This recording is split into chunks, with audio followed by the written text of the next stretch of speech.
AK Parti gelmiyor. Valla. Çok güzel.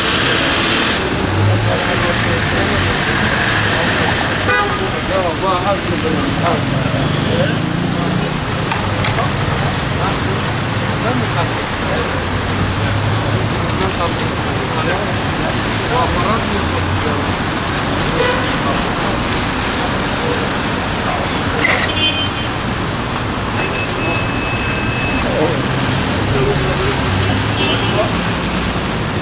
Al teşekkür ederim.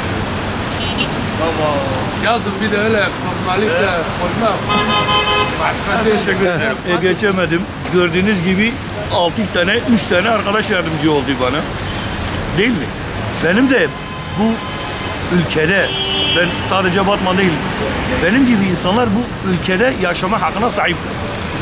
Ve bize de bir dünya kursunlar yani. Yani bir fazla da bir masraf gitmez yani. 2 torba çimento al sana bir tane mimari engel. Bizim için hani bir parka gidebilmek için, bir hastaneye gidebilmek için, yani ne bileyim yani işlerimizi görebilmek için sadece mimari engel istiyoruz biz. Başka bir şey de istemiyoruz. Gördüğünüz gibi ben anlatmama gerek yok. Siz gördünüz yani. Değil mi? Hani 3 kişi yardımcı oldu. Daha yeni de hayırsever insanlarımız daha var yani. Yardımcı oluyorlar. Ya bir tane olmadı mı ne yapacaksın? Orada bekleyeceğim. Ne istiyoruz? İşte bizim mimari engel sıkıntımız vardır. Onun giderilmesini istiyoruz. He?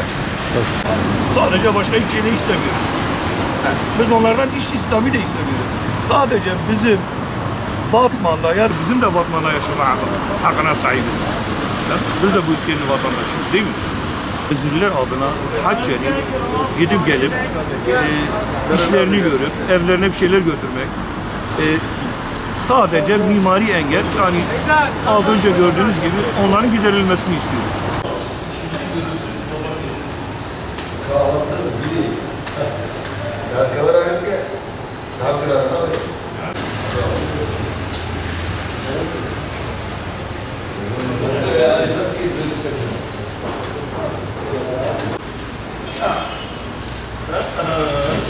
Al hocam al. Tamam. Teşekkür ederim.